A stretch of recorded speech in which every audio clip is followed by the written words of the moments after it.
Welcome to Yin Yoga Lifestyle. I am your host, Colette Darville. Cultivating our body's resilience and inner silence and its application to all aspects of your life. Let's become enlightened and enjoy the power of intuitiveness and creativity.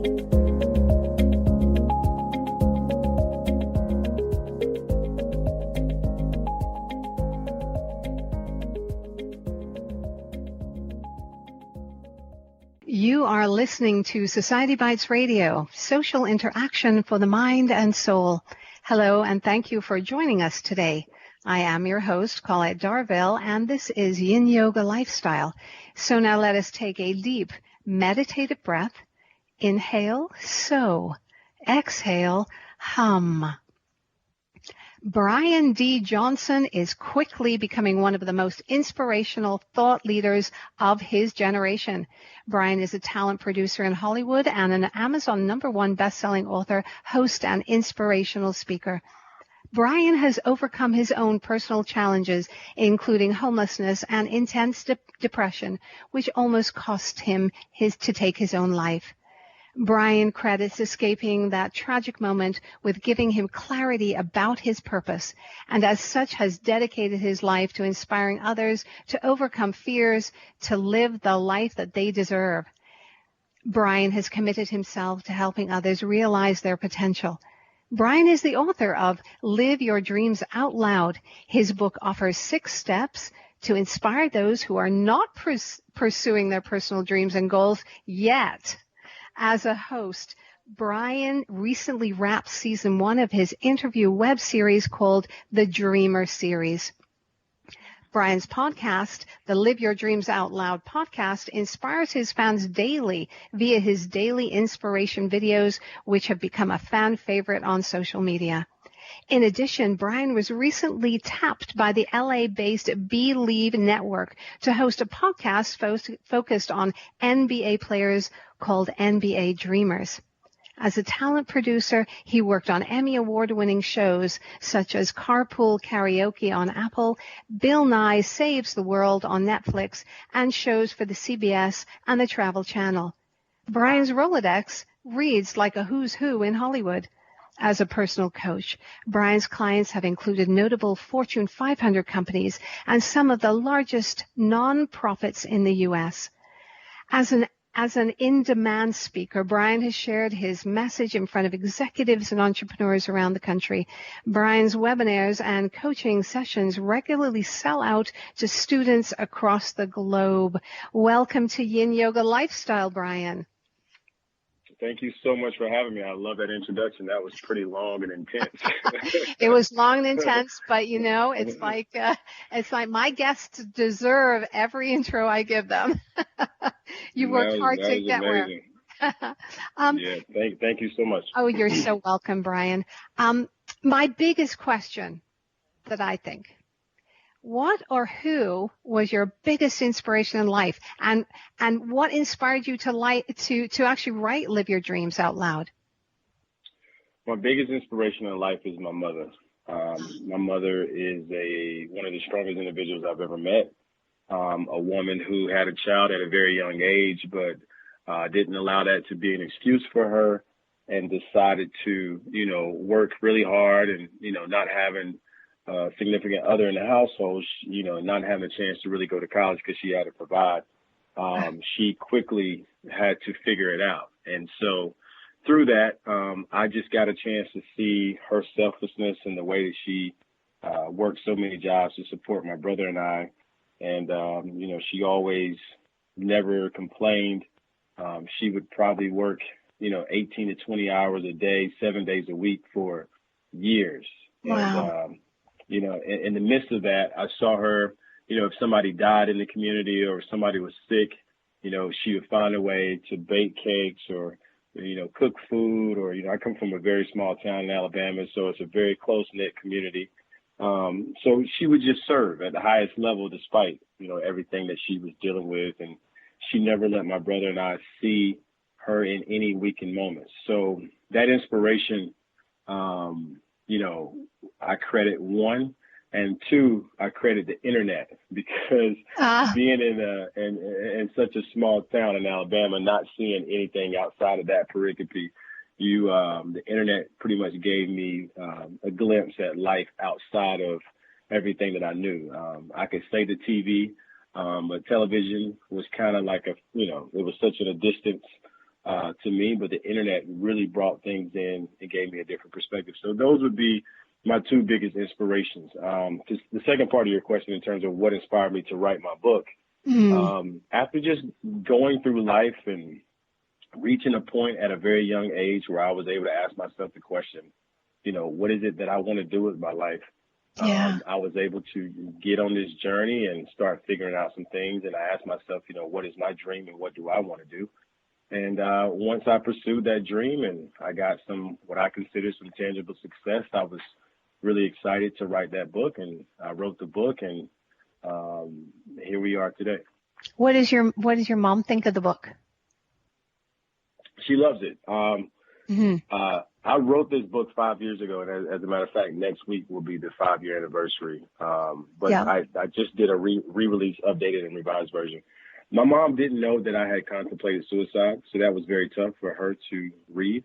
Right. I never told her before. I never let her know what I was going through, so she had to read that, and it was a very humbling moment for her, and we had some conversation about it. But she's really excited, but I think she's really, really excited to kind of see everything unfold, because when you're trying to tell somebody, and specifically a parent, what you're doing and what your dream is, like they just don't see it. And, as of recent, I had a chance to speak at the Los Angeles Convention Center at a big stage. And I think that was solidifying for her to come and see me on the stage speaking to thousands of people. It was quite. It was real, right? And she was beaming, probably very proud. Absolutely, yes. For sure. Brian, I know that you're sort of on this. You're a very busy schedule, but I'm so pleased that you're on the show today. One of the questions I do have to ask you is, you could have written an inspiring self-help book, but you also created a real workbook that helps to keep readers engaged and to help organize their thoughts and their dreams out loud, literally. Can you talk about the 6 steps of your Dreams Out Loud? Yeah, I think for me, I was very adamant initially not wanting to compare my book to anybody else's book. I did do some referencing of other books just for the sake of trying to figure out how to structure a book. Right. But I thought to myself, and I did a survey, and I think a lot of times we as individuals, we try to just push out to the world what we think is best without actually testing and seeing what other people want. So I knew that, initially when I got ready to write this book, I said to myself, I want to put out a survey and ask people what is their biggest problem that they're having with their dream right now. And by conducting that survey, I was able to get over 3,000 responses. And I said to myself, I narrowed it down to the most common responses, and also based on my experience. And I narrowed it down to this framework. And I was taught the importance of a framework, specifically when you're writing a personal development book. So I wanted something that by the time, because when you think of a dream, it's not anything that's really tangible. So the whole phrase, live your dreams, follow your dreams, is just a very cliche term. Yes, it is. I wanted to add the out loud to it. And the out loud is really about you taking action the way that you want to take action and what works best for you. But I wanted the reader, by the time that they begin this book and they end this book, they have some sort of plan or blueprint as it relates to their dream. And so that's how I came up with the 6 steps. And that's pretty much how I came up with the concept for the book. Wow. And I have to tell you, I'm actually going through your book. I'm actually working through your book myself. That's great. Thank you. Yeah. No, I want to walk the talk and of my guests anyway. Many people never start manifesting their dreams because of fear and a lack of confidence. What advice would you give to somebody who is fearful? I'm very, I love to go back to the root of everything. And I think Yeah. a lot of times we don't ask ourselves those tough questions. We don't want to look in the mirror and ask ourselves the tough questions of what is our fear? What is it derived from? And a lot of times from what I've researched and a lot of my clients that I coach, it seems as if it's really deeply rooted into our programming and our conditioning. And the way that you've been conditioned, the way that you've been programmed, the things that you've been exposed to, those things really, really are associated with your fears. And so I always tell people to go back to those things. Like let's start dissecting what your fears are and possibly ask yourself the questions, where do they come from? And I think if you're able to pinpoint, just like anything else, if it's, you having some sort of ailment or some sort of disease, doctors, sometimes they try to treat something without necessarily getting to the root cause. And that's why I love this new documentary that I'm watching on Netflix called Heal. And it's all about the difference in between Eastern and Western medicine. Have you read it? I mean, have you watched it? I've watched. Yes, I have. It's wonderful. Okay. Yeah, it's wonderful. So they just really talk about, stress being one of the primary indicators of a lot of the health challenges that we have. And Western medicine always just tries to deal with the actual, what's the word I'm looking for? The symptoms. We don't deal with the root. Yeah, Right. the symptoms. We try to address the symptoms and not necessarily go to the root of it. So I always tell people, whatever your fears are, like, we got to find a way to get to the root, because I think if you just try to band-aid the situation with what your fears are, you will never, ever actually heal yourself from your fears. That's a great way of putting it. Now, you write that it's really important to have an ecosystem of people around you. How is that different from a network of people?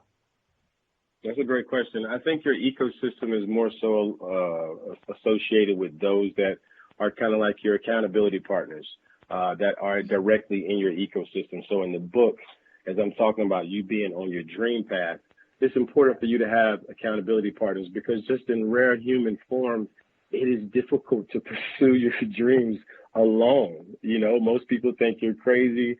Your friends and your family don't necessarily understand. It's very tough to really go at this thing alone. So it's very important for you to create an ecosystem of people to surround yourself with in order to hold you accountable as it relates to you being on your dream path. A network is just an established network of people that you can reach out to, or you can add value to, or you're connecting the dots. Your ecosystem is a little bit more close-knit along for you for your dream path. Yeah. I'm dotting around here a little bit, but you touched on conditioning, right? Conditioning, we always think about, relate the word conditioning to athletes. And I have, and you say that conditioning is a system of training that prepares you for a significant challenge. So if somebody is not used to conditioning, if somebody doesn't know how to begin to condition, what are some of the steps they can take? I think for their mind, really, isn't it? I think they can take some time to themselves because a lot of times we have so many distractions in our life. And I don't think we disconnect enough from the outside world. So I love the way that you opened up this interview, just talking about just taking a breath, you don't understand, like sometimes just taking an inhale and an exhale, how important and how significant that is. Right. So I think, for individuals that are listening to this right now, one thing that you can do is get by yourself and just focus on your breathing. And I think, there's a lot of scientific study and research about the importance of yoga and breath work and all of that stuff. But I think for those who don't necessarily conceptualize or understand that, it's important for you to just breathe. That is get by yourself and take some breaths. I think that's really, really important. And, conditioning yourself mentally, physically, emotionally, spiritually, all of those factors play into the human anatomy of who we are and our makeup and what makes us excel in those things. So I just thought that it was just a very important thing, because I know that meditation and yoga specifically